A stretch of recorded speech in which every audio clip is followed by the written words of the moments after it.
Please welcome to the stage Sourcing Director for Hive Events, Suzanne Ellingham.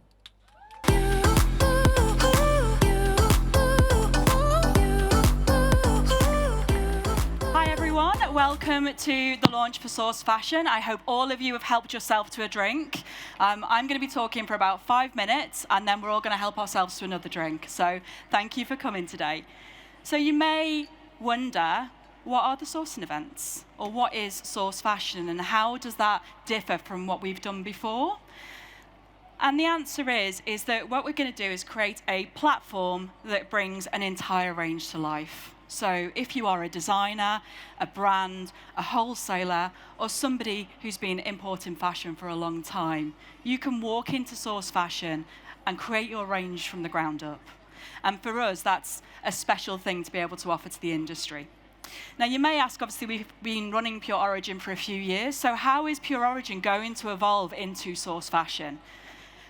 And really, I think for the last 2 years, what we've found is that fashion has changed, retail has changed, supply chains have been disrupted, and I think everybody who's sitting in this audience has had to think about their own business, how they run things, how things should work, and how things have changed. And some things have changed for the better, and some things have been a challenge.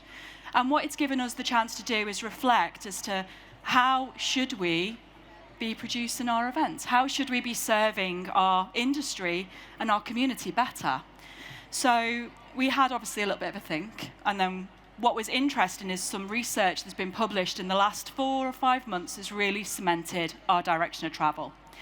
So McKinsey in December presented a report, so they surveyed around about 1,000 chief procurement officers in fashion and said, what are the changes that are going to happen to your supply chain, to the way that you source and create your ranges as a direct result of what we've all been through in the last 2 years? And the answers are quite staggering and really definitive.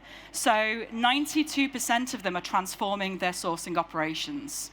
They're all looking at what they are going to be doing, where they are sourcing from, how they are going to source, the values of the companies that they work with.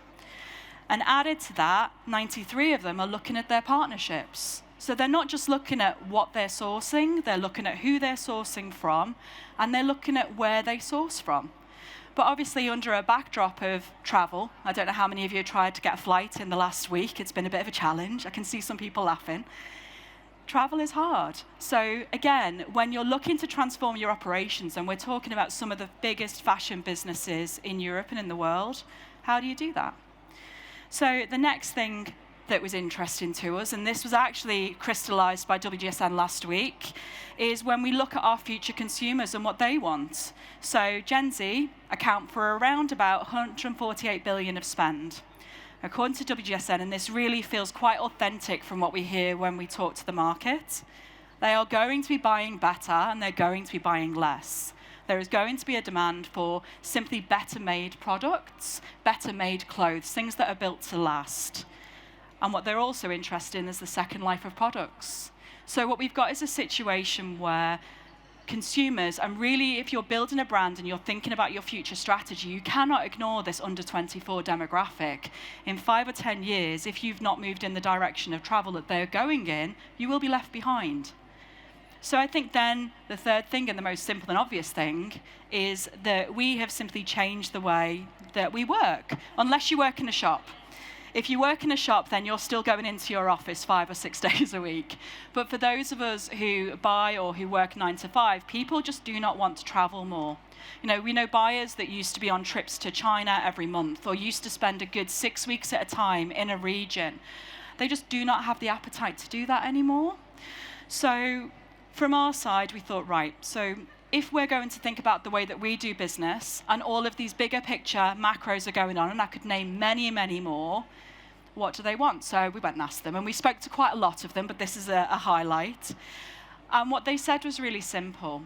So they said to us essentially that they didn't feel that they had a show for them. When these bigger buyers and these people who are looking to produce their own ranges come to a show, they don't feel it's a place for them. It's a place where they pick up product. It's not a place where they network. It's often a place where they have to discover all on their own, and they're left to their own devices. So that was a key piece of feedback for us. The second thing that they told us is, I don't want to come to a sourcing show for an hour. I want to come for a day. And I want to network, and I want to be inspired. And I want to be able to do business with everybody I meet.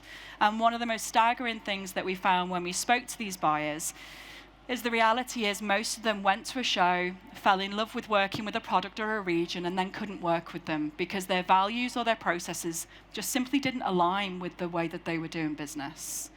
So we thought, actually, this is a really good time to do a reset, to think about how we offer our sourcing shows. And I'm going to introduce a little bit of a snapshot of our launch video, and then I'm going to tell you about what we're doing in February, because it's special.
So that's a little bit about it. But what I hope it does is it's going to introduce to you our values as a show.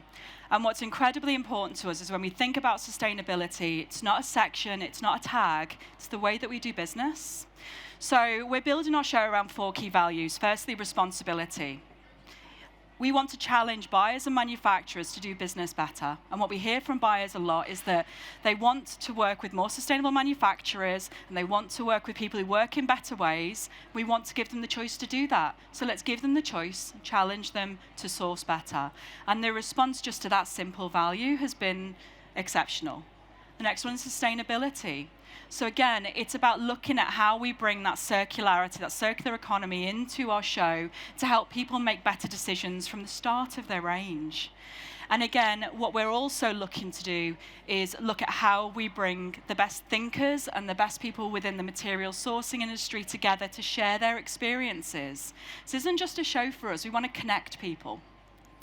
So then the inspiration side. Now, I think everybody in this room is a creative. If we're in fashion or we're working in retail and we're creating things, we're always looking for sources of inspiration and things that grab us and connect with us. And it's no different to consumers. They buy based on inspiration. So what we're going to look to do is bring fashion to life at our show in the same way that Pure does fantastically with the catwalk. We're going to do that. We've got some exciting partners that hopefully will bring some fantastic fabrics that are going to inspire you to think about clothes in a new way. And then also, and last but not least, it's about creating connections. So what we want is for everybody who comes to our show to simply be able to do business and meet the right people. We often hear in the shows, they're huge, when you're working with 400 to 500 exhibitors, how does a buyer find exactly who they need? And also, most manufacturers or factories or exhibitors that we work with don't ever present themselves in the way that they should, and they show a fraction of their capabilities. So what we want to do is we'll be introducing a buyer concierge service where we schedule the time for buyers so they can meet with each other, they can meet with exhibitors, and they can meet with manufacturers and have a really good use of their time. So what's happening? So we'll be having a catwalk. That's always exciting. Advocacy. Now, this is something I feel very strongly about. So we will be putting content at the core of our show to help educate and become a platform for knowledge sharing. So what we'll be releasing to press is we'll be releasing a call for content. We'll be asking for our community to let us know who are the people we should be working with. Who are the people who are just doing a fantastic job that other people can learn from? Because what we find is when it comes to sourcing, when it comes to working in better ways, That's incredibly important. People want to knowledge share and they're not competitive about it. I think there's a sense and a feeling that we are all on this journey together and we can learn from each other. And that's how we're going to have a step change when it comes to managing some of the sustainability issues that we face. So as mentioned, the Bioconcierge service. Now, the thing that's really important is that this will not be a show that is only dedicated to 1 or 2 regions. So my team have done a fantastic job with Pure Origin. We've brought manufacturers and producers from 20 countries, from Japan to Peru to Pakistan to Bangladesh to China, and as well as some of our colleagues from Europe as well. And this is important to us. It's about giving people diversity and choice. So we're going to be targeting to bring 25 countries to the show as well. So you will absolutely find something you haven't seen before. And again, it's all about creating connections for us. Now, most excitingly for us as well is that, as I've mentioned, the advocacy, we want to become a platform to change, and that's just as important as everything else. But possibly most exciting is where we're going to be. So the Olympia is that iconic fashion venue, and it feels only right we stay here. So for February 2023, Pure will be here, and we will be in the National. So you can see just how big the scope of the show is. So again, putting connections at the heart is the reason our VIP lounge is in the middle of the show. And then we will have fantastic trend area, and added to that, a catwalk that just brings that drama and brings fashion to life. So what next? Me and my team are here, so you'll see us scattered around. Please have a drink, talk to us. We'd love to hear your ideas. And if you want to get in touch after the show, we will obviously be starting our coverage, but please send us a contact and connect with me on LinkedIn. And yeah, we look forward to February. Thank you, everyone.